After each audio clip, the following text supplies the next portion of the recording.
Good morning, Healing Through Movement. It's Shyloe Fayad coming to you again live. I'm a transformational coach and the founder of Happiness Habits.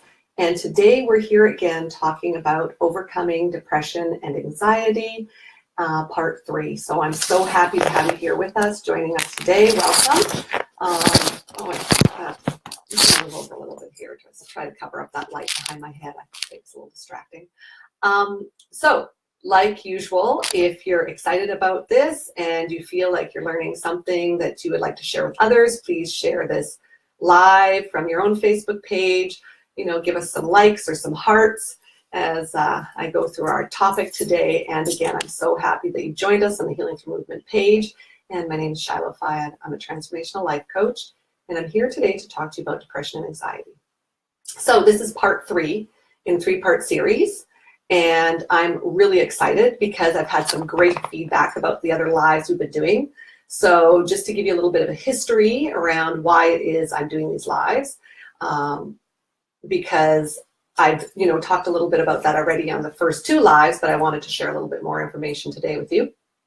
I myself suffered from depression for 20 years, depression and anxiety for 20 years, and I did all the things, ladies and gentlemen. I did all the things you can imagine. Changed my diet, did exercise, I saw counselors, joined a 12-step program. I did everything I could think of to try to move through that depression and anxiety. I did not use prescription medication. That was a choice I made at the time because for whatever reason, I felt like it wasn't a fit for me. And I just want to make that very clear that that's a discussion you have with your doctor. It's up to you whether or not you choose prescription medication to deal with your own mental health issues. So just putting that out there. But for me, it was not something I chose at the time.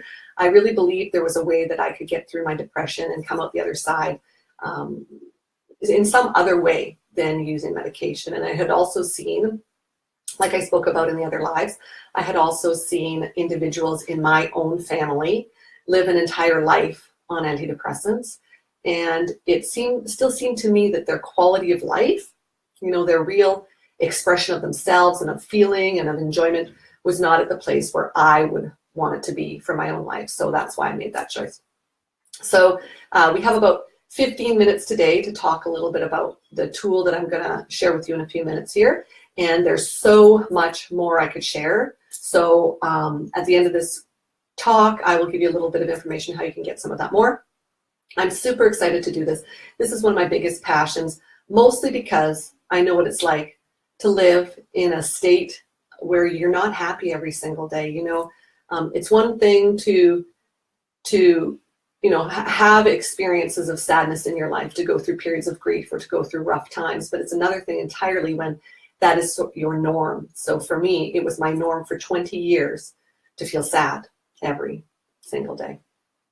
And there's been a lot of information, especially recently in the media, and lots of research done around depression and specifically anxiety and stress, because we live in a culture right now in a society where a lot of people experience depression.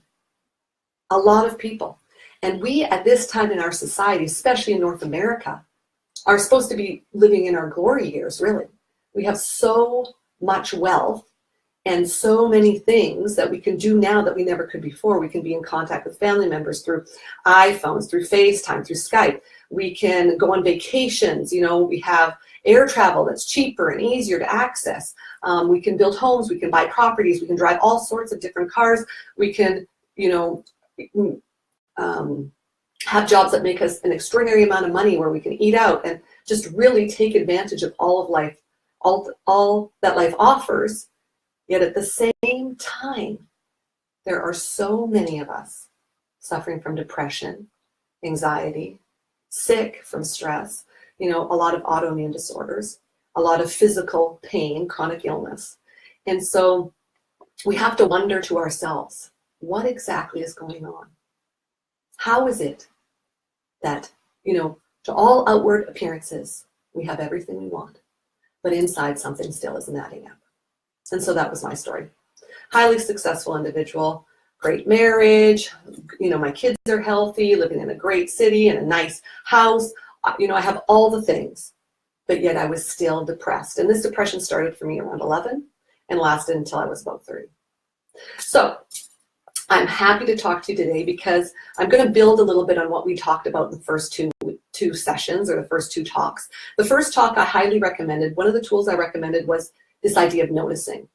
So if you're curious about that, go back to see the first live. It's about 3 weeks ago. We had 1 week in between the first and second live where I didn't do a live.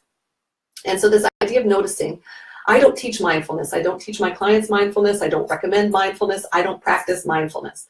I feel like mindfulness is something that's almost unattainable. The word itself seems out of reach on some level. What I teach is the practice of noticing, developing awareness in your own life. So if you want to hear about that, you can check out live number 1, and we'll probably post it down in the comments below as well, so it's easily accessible. Last week, I talked about compassion. I talked about the challenges when you're in a chronic illness, when you're feeling depressed, when you're anxious, how we reel against, how we push up against the things that we don't like, how we fight them tooth and nail, because we don't want to feel that way. I didn't want to feel depressed. My clients don't want to feel stuck in their lives. They don't want to, experience a quiet life of desperation. That is not what they want to have in their life, and neither did I, for that matter. But instead of feeling frustrated and angry about this, what needs to happen is the ability to develop compassion, the ability to be gentle with yourself. Be gentle with yourself. I talked about that last week, and you can check that out in part 2. Be gentle with yourself, because healing does not happen in hostility. No healing happens in hostility. Even if you're suffering from cancer, if you're recovering from surgery, from anything at all, healing does not happen in hostility. There needs to be a degree of compassion and gentility, being gentle with yourself, patience, kindness. So that was last week, and hear all about that. This week, I had a great call with somebody this morning from Holland. It was absolutely fantastic because it inspired me even further on what I'm going to share with you. And I've spoken to you already a little bit about how in my journey I tried all the things. I joined a 12-step group, which I highly recommend to everybody. So for those of you who are listening today who suffer from depression, of any sort of underlying feelings of discontent, I highly recommend a 12-step program. You don't have to be an alcoholic to attend a 12-step program. I attended adult children of alcoholism. So it's for people who've grown up in families affected by addiction. And from what I know, from my own experience, from attending those meetings and also from working with clients, is most families have addiction in their lineage somewhere. And I'm going to tell you right now, which I think I may have mentioned in one of the other lives, addiction runs through a family like you would not believe. So even if your grandfather, on your mom's side happened to be alcoholic, well, behaviors and characteristics will follow you down through the generations and still affect you right here today. Okay, so big recommendation is a 12-step program. That is not the tool I was going to talk to you about today. Also, seeing a counselor is really, really important. I never wanted to see a counselor. I don't know anybody who thinks to themselves, gee, I'd like to see a counselor. That sounds like a great idea. Usually it's like, I guess I need to see a counselor. But I'll tell you, it was one of the best choices ever made. Seeing a counselor was fantastic because years ago, we lived in community. Years ago, we lived in community. We lived in community where we had access to elders. It could have been your great aunt, could be your great grandmother, could be, an uncle or somebody in the community that you could go talk to for free. You could go talk to somebody in your community that you felt, close to or that you could trust. We don't have that anymore. We don't have that anymore. That is why counseling or some kind of therapy, somebody that you have a chance to talk with one-on-one, a coach, whatever works for you. That's why that is highly important in moving forward. So let me get back to this great call this morning because it inspired me to talk about this today. And I've shared with you several times how I had a mentor. I had this old rancher, maybe I didn't share it with you yet, but I'm pretty sure I shared it in the first live, but I had this old rancher mentor on the prairies who was one of the key pieces, like really a key piece for me in moving out of my depression. And, I met with this man weekly, and then I met with this man twice a week, and I talked to him about everything that was going on inside of me. And he had been on his own journey of recovery, I'll say, which, he wasn't an addict or anything, but just a journey to really better himself and better his life for about 15 years, I think, before I started talking to him. And, he's the one who Yes, it was last week I shared with you specifically about that story about be gentle with yourself. That's what he used to tell me all the time. I used to come to him with, a lot of different challenges or even questions about things in my own personal life, how to deal with certain situations, what I could do to make them better, what choices I should make. And I wanted this man to offer me guidance. And really, I just wanted this man to give me answers so I could just get on with my life and just do what I wanted to do. I just wanted to be better. I wanted to feel better right now. Who else feels like that? If you feel like that sometimes, send me a little light, because guess what? I love interacting with you in these lives. It makes it for me. So if you are one of those people who would like things fixed in your life, let's say yesterday, give me a like, put a little love, put a yes in the comment box there. That'd be great. What this gentleman would say to me on a regular basis, and I will explain it in a minute, what this gentleman would say to me on a regular basis that filled me with such frustration. You would not believe it. I got frustrated and angry. And yes, frustrated and angry would be the feelings I was feeling as a result.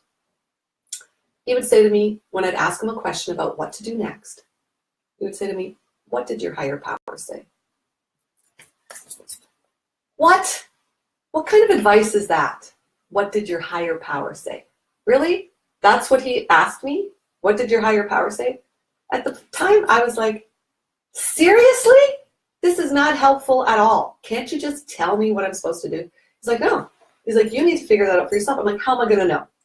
First of all, what is my higher power? Second of all, I don't really believe in God. I don't want anything to do with that at this point. And I'm in a rush. I want to get over this part of my life so I can start living my real life.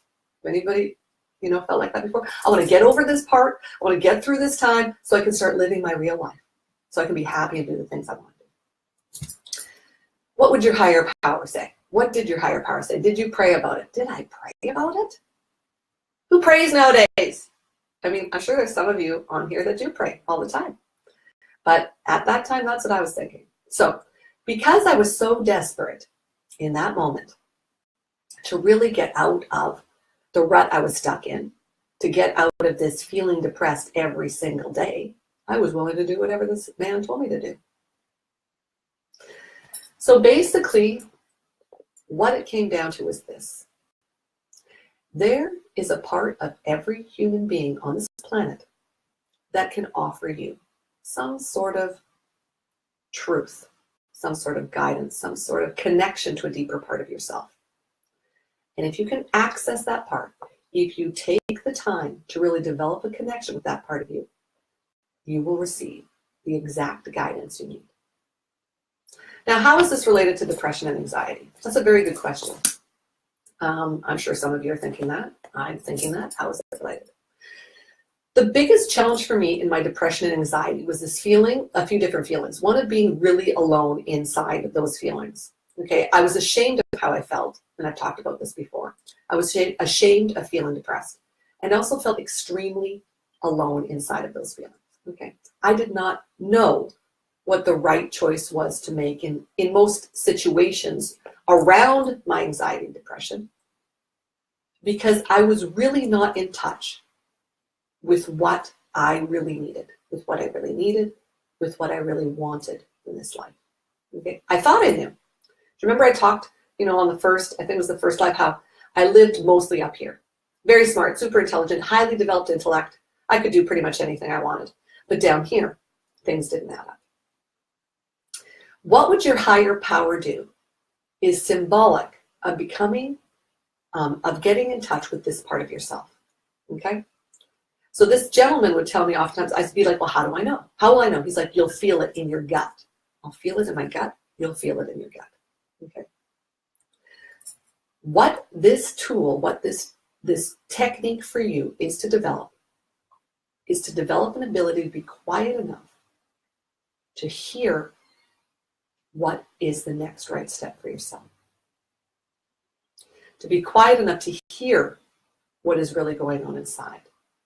To be quiet enough to develop that soft voice inside of you that you might disregard, that you might push aside, that you might tell yourself, oh, I'm just imagining that, or oh, that can't be right. It's that soft, quiet voice. It's that connection to that higher power. It's that prayer. that's going to guide you to exactly what you want in this one life. Are you hearing me, people? Are you hearing me? Because this is important. I know there'll be people that watch this video and they scoff. They're going to think, oh, that can't be that great. That can't work. Oh, or how would I even do that? Then there will be people who watch this video and they will know inside that what I'm sharing with them is the truth. And it's the missing piece to their package of wellness, or to their puzzle. That's a better analogy, isn't it? To their puzzle of wellness. It's the missing piece. Is this ability to develop their own intuition, to develop such a strong connection with that part of themselves that they're able to move forward powerfully, confidently, and clearly. So that's my tip for you today. My tip is to develop your intuition, that inner wisdom, that inner guidance, by becoming still. Becoming still, you can use prayer. You can try to figure out, what does your higher power say, and who is that higher power? Could be your higher self, could be art, could be music, could be nature, could be the universe, whatever it is. We cannot, obviously, I'm a perfect example of that. And for those of you who are still watching this video, you are also an example of that. I'm just going to put it out there. We obviously cannot run our own lives in and of ourselves, okay? We can't.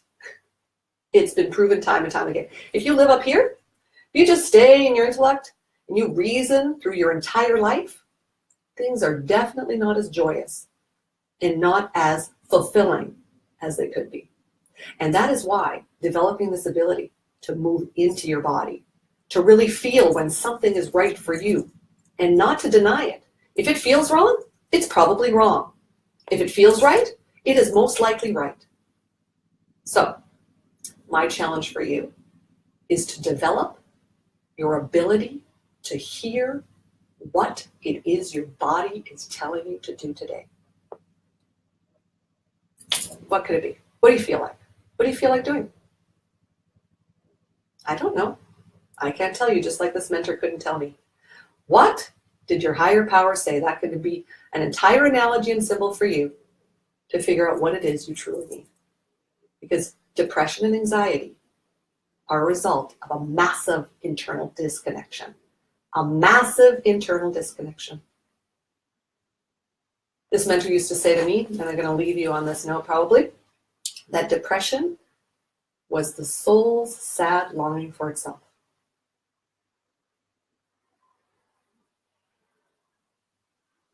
You can tell me what you think of that in the comments. Depression is the soul's sad longing for itself. Let me know what you think of that in the comments. I found that in my own experience, that was the truth. That somewhere along the line, there had been a grand disconnection inside of me. And the reconnection is what moved me through to the other side of my depression. That's it. That's it. Those are your 3 parts. Number 1, noticing. Number 2, be gentle with yourself. Number 3, develop your ability to hear what your body is telling you. Grow that sense of intuition, people. You can do it. You can do it, and I can help if you would like. So for those of you who are curious, and I said at the beginning of this video, I'd tell you how to get some more. I have 3 complimentary happiness habit calls available for any one of you who would like to have a chat with me, and I can help you, go kind of get a picture of what's going on and what you'd like to try out. Thanks, Marcia. Marcia, sounds about right. I love it. I love it when people agree with me. Let's get serious. I love being right. Who doesn't love being right? All right, that was a little bit my ego out there. Anyway, I do have 3 happiness habit calls available for anybody who'd like to take advantage of that. They're complimentary. We can have a little bit of a chat about what's going on, and you can see if we're a bit of a fit if you're curious about a coaching partnership. So I will stick a link to one of those calls. You can take advantage of one of those calls in the comment box. You can also always get a hold of me by connecting with me through the comments, which is great. I reply personally to every comment. You can also find me on my own personal Facebook page. You can message me there at Shyloe Fayad. And so I'd just again like to thank you for joining us. I'm super excited about this live. I think, you know, if you're able to watch all three and use these in your life, you will transform your life for real. Absolutely and undeniably. And if you like what you see, please share this live on your page. You never know who you can help. And you can also head over to Exercises for Injuries if you'd like to see some more expert advice and articles. So I hope you have a great day. It is Thursday, and we're coming up to the weekend, people. So take good care. And remember to be gentle with yourself. Bye for now.